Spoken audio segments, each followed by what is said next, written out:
Yeah, there we go. We're live, ladies and gentlemen. You're probably wondering why a Titans fan is on the Texans network hosting it. The fantasy of it is Carlos and I had a Highlander like duel, and I cut his head off.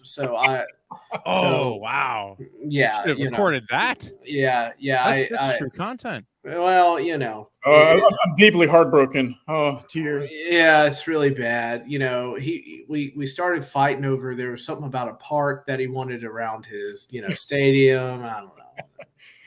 So I was like, there can only be one. Anyway, so welcome tonight. We're Just Fans podcast under the umbrella of Let's Talk Sports. I'm here with Rios and Walter Wojo.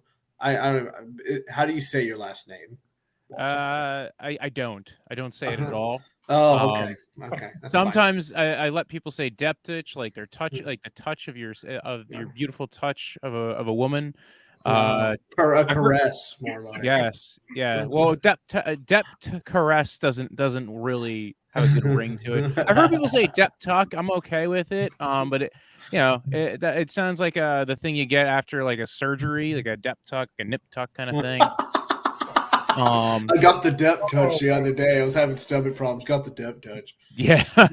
Oh yeah. The deep case of the depth touches. That's a no. Everything now everything comes out cleanly. It's really great. It was wonderful. Anyway, gentlemen, we are here. It is the eve before the big game, the big kahuna, one where our teams didn't even sniff it.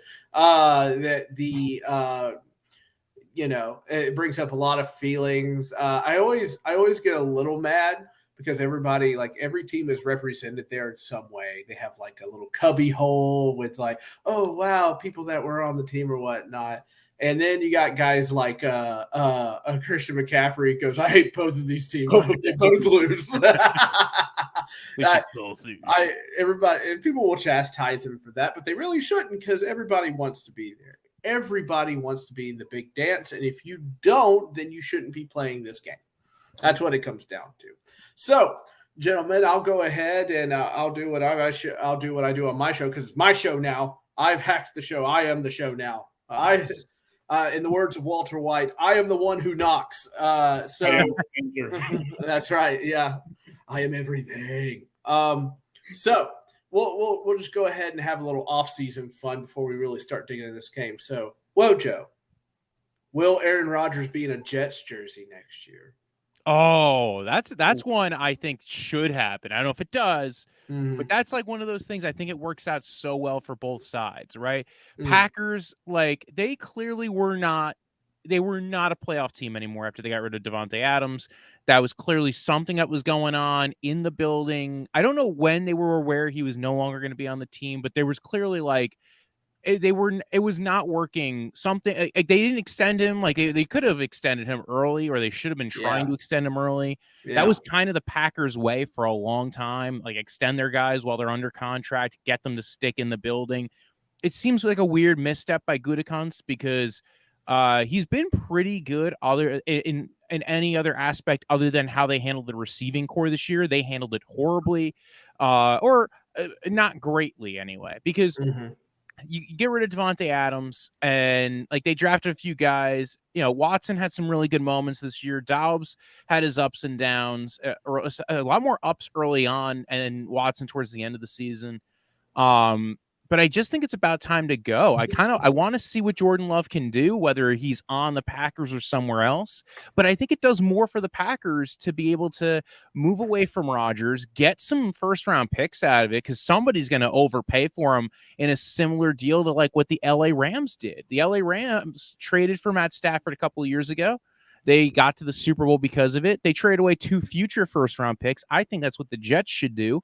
Trade their future first-round picks, try to keep the one for this year to help boost up the team a little bit, and trade the 2 future ones, and you can kind of adjust and attack that team. And I think it helps the Packers anyway, because the Packers are going to be like, well, this is still the Jets, man. We might get an even higher pick next year. Yeah. And the future picks help out the Packers way more because you don't know what Jordan Love is. If you are if you go this year with Jordan Love, you give him the 5th-year option because like you don't know what he is. He didn't have a lot of playing time, so his 5th-year option is going to be relatively cheaper than a lot of other 5th-year options. It'll probably be like in that $20 million range. I think that's palatable, especially because you're moving on from Aaron Rodgers. You're going to be resetting. You'll be figuring out if he's really the guy. And you get 2 years with Love plus whatever tags you want to throw on him after those 2 years. So if he is the guy, you get to keep him for a bit. You get to keep him, extend him, do whatever. And then you have 4 first-round picks over the next 2 years. You could really build a team around him, kind of what the Eagles did with Jalen Hurts. Mm-hmm. I like it. I just think it works out for both sides. I think the Jets are that team that needs a quarterback. It's the number one thing they need. But if they do it, they need to go all in. Sign Allen Lazard. Go ahead and get another receiver if you can. Do whatever you can to get this offense functional. Sign whatever offensive lineman you think you're missing a key part of, because I know Connor McGovern might be a free agent. Bring in Ethan Posick if you think that he could be better than Connor McGovern.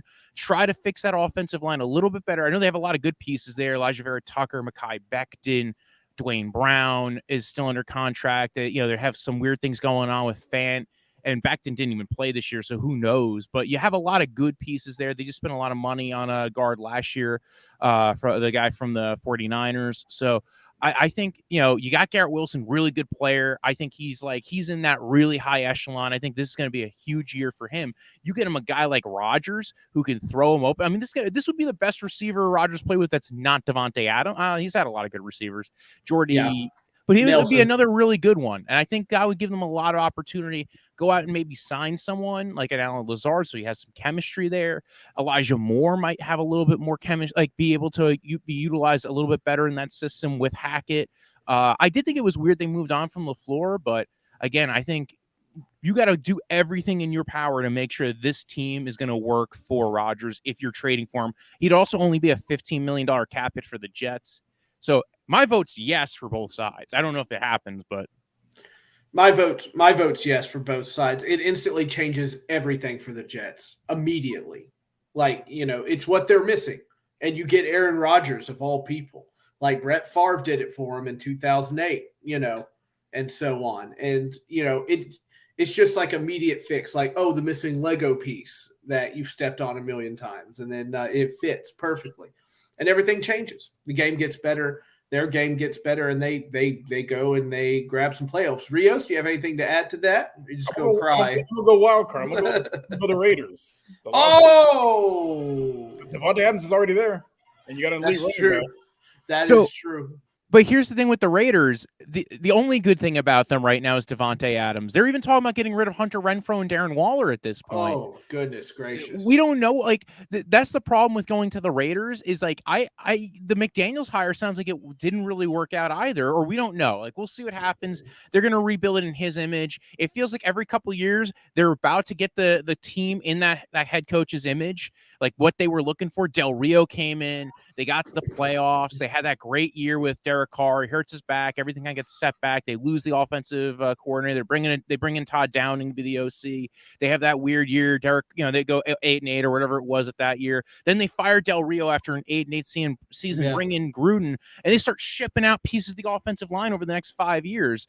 That team just feels like, and then finally, Derek Carr looks like he starts clicking in Gruden's offense, and then Gruden has an email scandal. They kick out Gruden. They bring in Bisaccia becomes the head coach, and then they're like, you know what? We're going to go big splash. We'll bring in Ziegler and McDaniels. We'll go Patriot way because that's worked so many other times for so many other teams. They do a Patriot South down here. Yeah, though not for nothing, Houston's the one team that it almost kind of worked for a bit. That's true. That's a good point. Bill O'Brien's head just got huge. Yeah. He couldn't agree with anybody. He's an intense dude. He needs other intense people talking to him. But the thing is when you're a GM, that's not what you do. You didn't get into GMing to be intense. You would have been a coach if you were intense. Right. So I think there's some balance there that O'Brien ended up getting too much power that I'm not even sure now after a lot of the reports he really wanted. It was just like the owner's like, you know what? You made me fire so many people. Rick Smith couldn't be that, you're going to be in charge now, and it's all on you. And he's just like, you know what? I'm dead in the water anyway.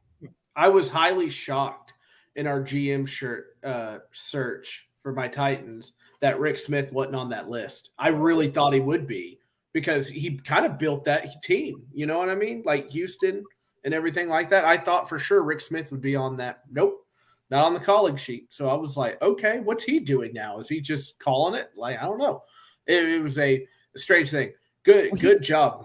Oh, I'm sorry. Go ahead. Didn't he step away? He stepped away for like a health reason or a family reason. I remember. Oh, did he? Too. I can't remember. So I can't remember. And maybe he's not back from that yet. Maybe whatever's going on with his family or whatever was going on with him, that he just didn't come fully back from that. And he just, it's also an intense job. Like being a GM is a lot. And like you nowadays, like what you could get paid, like some of these guys, like you see like the coaches go into TV and media, or they go into like side scouting. Like you look at like Scott McLuhan, the guy who used to be the GM for Washington. He does like side scouting. He gets paid to be like a free, here's all my analysis, and I'm sending that to like 5 teams. So it might just be too intense. It could be. It's a high pressure job, but $10 million would help it feel a lot better. Yeah. Well, I'm sure they have money stashed away, because if Rick Smith was in a high enough role before, I think he might have the money. It really becomes, do you love doing it? And can you keep doing it? Because you're going to get fired eventually if you're not good at it. So right. All good things must come to an off-season topic number 2. Rios. What jersey is Derek Carr in next season?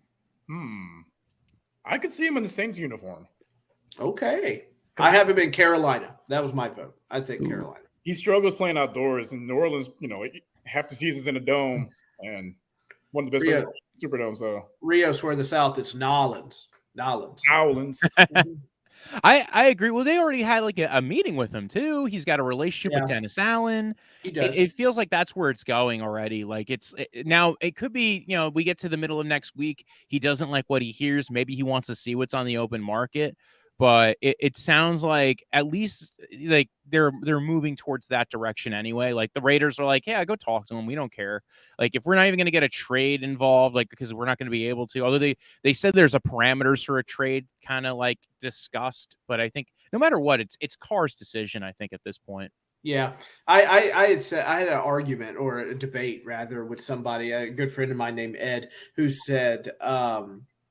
I argued that nobody's going to trade for him. They're just going to wait till he gets cut because the Raiders don't want to pay it. Why would you trade if I could just get him for whatever price I want to get him at, And he was like, no, they'll find a trade partner. And I'm like, not for what, $40 million? No, absolutely not a chance. Not a chance. I could see it for one reason. It just like you already have a contract parameter in place. You already have the contract. Right. If it's a cheap trade, if it's like a 7th round pick or a 6th round pick, now again, that sometimes makes you look bad too. So I don't know, maybe Carr just won't okay it. Like he has a no trade clause.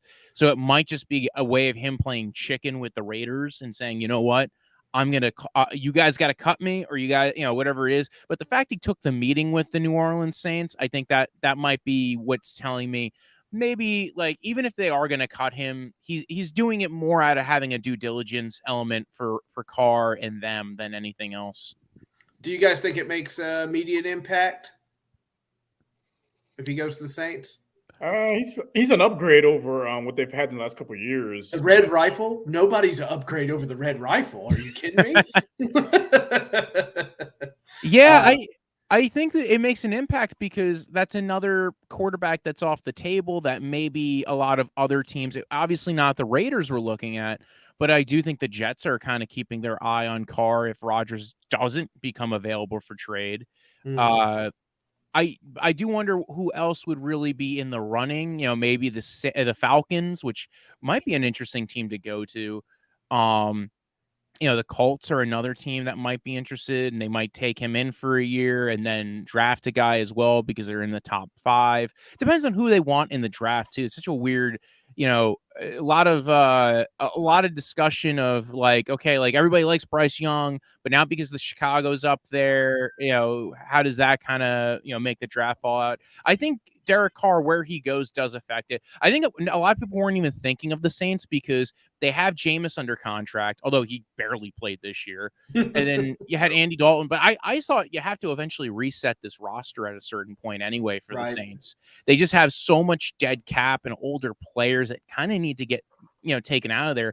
I think it does change the future for the Saints because then they aren't just resetting. They are going all in still, and they're going all in on Carr. And I think what Olave does might fit a little bit of what Carr benefits from. I think they might need a little bit more of that bigger body guy like a Darren Waller. But again, like I said, the Raiders sound like they're moving on from Darren Waller and Hunter Renfrow anyway. Right. I'm so shocked about that Hunter Renfrow they're moving. I would gobble that guy up in an instant. I would. Well, I think they're going to have a lot of bids on that guy because you look around the league, he's a cheap contract. And if you think you can get more value out of him than what you're getting right now, which he did nothing for the Raiders this year, he could be like an Adam Thielen element to your team where it's maybe he plays up to a lot better than what you'd be expecting. Bring him onto the Vikings. The Vikings need another wide receiver. You bring him onto the Bills. They need a good wide receiver too to match up, to go along with Stephon Diggs, because that's really what the Bills have been missing. A lot of teams, I think, that should be in on that race for sure. Absolutely. All right. Number 3. We already touched on Bryce Young and whatnot. Walter, are the Bears staying at number 1 or are they getting out of there?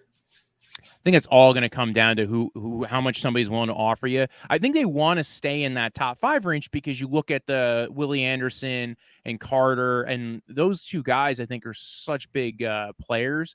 But somebody's going to offer you a boatload of picks to get up to 1. It might not be as much if it's the Colts or the Texans. They might, the Texans might just go, hey, here's 2 second-round picks. We just flip them with you. You get your second-round pick for Chase Claypool back, essentially, and then maybe you get a future second-rounder. Or if you're the Colts moving up to 1, you might be like, here's a 1 next year. I think it's possible they get way bigger offers than that. I don't think they want to take those bigger offers just yet. Again, if they get calls from the Raiders, the Panthers, teams that are desperate to find a new lead at quarterback, they might be getting offers of 3 first-round picks and multiple second-round picks and really, throwing big pick loads there, game-changing picks. And I think they might take those, but I think they're really hoping the Colts come to call and be like, yo, we want to move up and only offer them, even if it's only 1 first-round pick next year, it's something that plays into their team building. I just want you to know you pointed that out against the Texans and Rios immediately started drinking. Yeah. I'm like, oh God, that's the worst case scenario for me. Rios, are you going to pay Walter's buttload of picks for that first-round draft pick just to get the very short Bryce Young on your team? Honestly, no, I wouldn't give up any draft capital. As much as I want him, I don't think because CJ Stroud's not a bad consolation prize. I see those guys as 1A and 1B. You can't go wrong with either one. No, I don't think so. To me, I'm not wild about any of the quarterbacks here. I think there's some good ones, but I want the 24 draft class. That's what I want.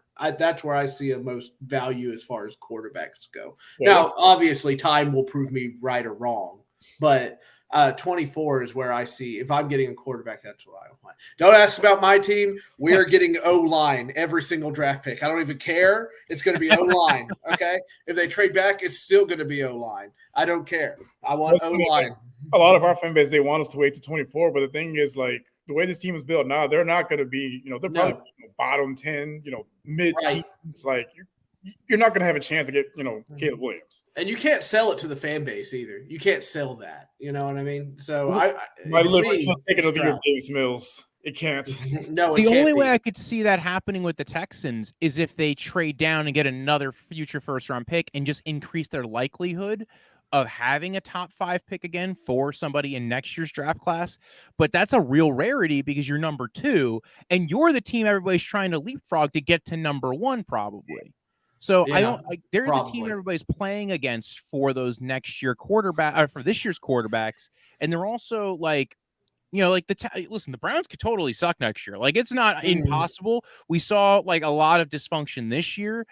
the Browns could have dysfunction next year, but I look at that Texans team. They've put a lot of good, players in position. You're getting another one. If you don't draft a quarterback and you're staying up there, if you're betting on those 2 first-round picks next year, putting you in a position for a quarterback, I think then you're taking a guy like Willie Anderson or Carter, and if that's the case at number 2, then your team's probably going to be a lot better than it was this year, and you just missed out on the first round, the number 1 overall pick this year.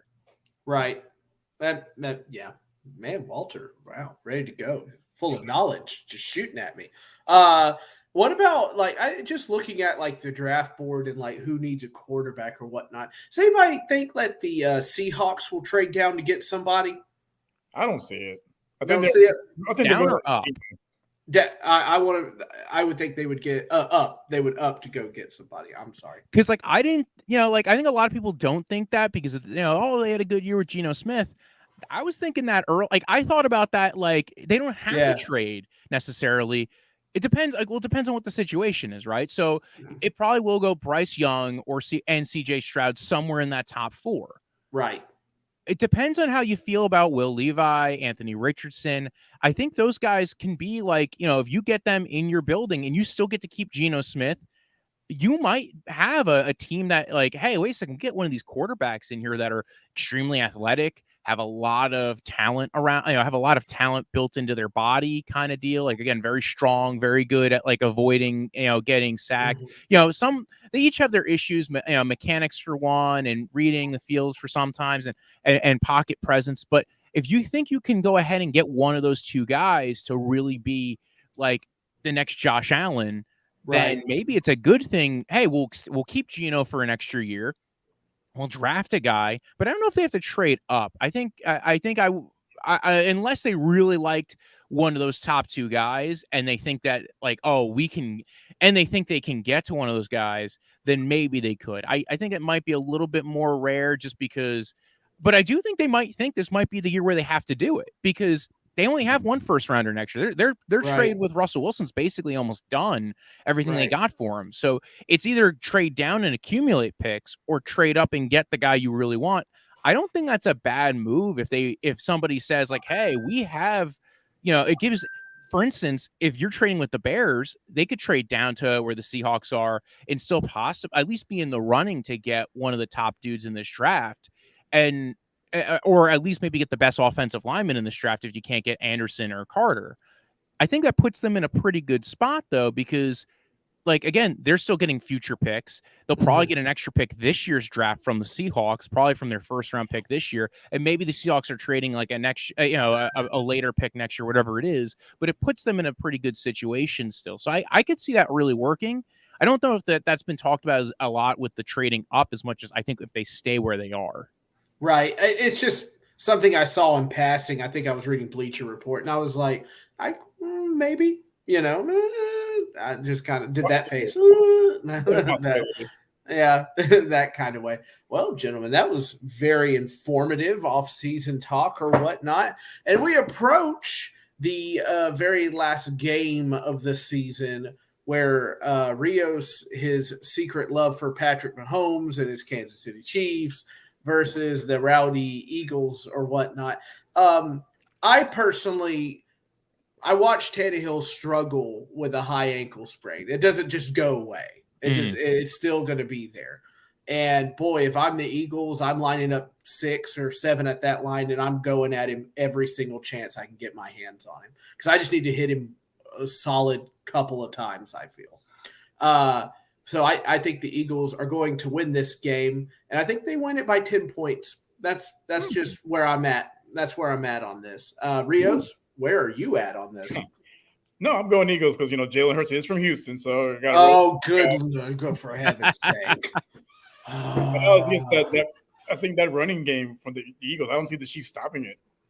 Are you going to go all caps in a tweet if they win? The Houston native got the Super Bowl. Go Houston. Houston Hurts. There we go. Houston Hurts. I can get them for. That's fantastic. I see it being a close game. I see it probably going down to a last-second field goal, honestly. Ooh, that would be interesting. I'm a little mad at the Eagles, though, because my boy Brett Kern, God love him, he was a great punter for us for many, many years. and we get Stonehouse. And then I'm like, you know what? I'm happy for Kurt. He gets to go to Super Bowl. They deactivated him and brought up their putter. Oh. And I was like, now I really hate the Eagles. Like, I already hated them. Now my hate deepens, you know? It's just like, why would you do that to the Kurd, man? King Kurd. Walter, who's winning the game tomorrow? You know, it's an interesting one because I like that Eagles defense. Like that Eagles defense, I started the year I was high on that because again, you're talking about they spent a first-round pick on Jordan Davis. They have Fletcher Cox and Javon Hargraves, who are both really good interior rushers. They were having issues stopping the run when Jordan Davis went down midseason, but he's been back for a while, and their defense is back to full strength. Hassan Reddick, I think, is going to be a big factor in this game. Guy's a beast. Getting those 2 tackles on their butt, which is what he did against, he was beating guys like, he's going ahead and being a wrecker for the last 2 games he's been in against the Niners, against the Giants. So Reddick has just such a different body type than most rushers. He's kind of a smaller dude, but he's quick. I think that's going to be a big game changer. And, there's not a lot of guys built like Reddick. So if he can get around the corner, get around the edge, he's the guy who caused the injury to Purdy. And then he's not even the only guy there, but I think he's going to be the big game changer on that. Graham is still a really good rusher, even if he's not what he was like 3 years ago. And then you have the back end for that team, which like Chauncey Gardner-Johnson's been getting picks left and right for them. You got Bradbury, you got Slay, Maddox is going to be back. So this is such a great defense built kind of like from the front and on the back. It's kind of sandwichy. So I look at that defense and go, that's going to be really good. The real trick here is going to be getting the ball to your running backs and tight ends like Kelsey and McKinnon. But that's been what the Chiefs have been doing, is getting the ball to McKinnon, getting the ball to Kelsey, screen game, getting a lot of jet motion. And the thing is they don't run a lot of like boot action like the Niners do. They do a lot of jet action to draw a lot of attention. But they play a lot, they actually will hand it off to the guys a lot of time on the jet action. So I do think the ankle kind of worries me a little bit, but it worries me less now than it did 3 weeks ago, because we saw Mahomes play a game with the ankle and was kind of pretty good in it for at least the first half of the game. Right. Kind of slowed down towards the second half, but even still, like the fact that you were even like effective in a game, right, and that you were able to throw the ball and not have a lot of problems. I look at that and I go, okay, we're now 3 weeks in. That first week with that kind of an injury is the hardest time. So the fact that you're well past that first week and you're you're already in the healing process, you've gotten to rest a little bit. I think it's, you probably won't see a lot of scrambling from Mahomes' side of the field, but you will see, pretty much still the guy who's been throwing the ball all season. I think there's a lot of other injuries that people aren't talking about. Jalen Hurts' shoulder might still be affecting him. They've been playing a lot of matriculating the ball down the field kind of deal, like, slowly get it down, and getting some run after catch. Like Goddard's been good for them. Devonta Smith's been good for them. AJ Brown's been amazing. You said the name. Oh, God. I'm sorry. Is there like a thing that pops up on the screen and hits me with a hammer now? No, I have a shot collar on it every time he's mentioned. But that trio of pass catchers is great for them. They've been getting efficient running from Miles Sanders. And then they have the other backup running backs with Gainwell and Boston Scott. Their run game has been really good because that offensive line is really good. It's a deep offensive line. They constantly invest in the trenches on both sides. I think the thing that hurts the Chiefs, one, their receiving core is a little banged up. And it doesn't help when you trade for Kadarius Toney, and that guy's been injured since, training camp. He's been on and off injured since he got on the team. He's played like 4 games for the Giants practically. So, with him, it was like, you got him for a 3rd-round pick for a reason. It might be a game where he actually has an important role in there because, again, he is a quick little jitterbug. Like, I got to see him in training camp this year over at the Giants when he was still on that team.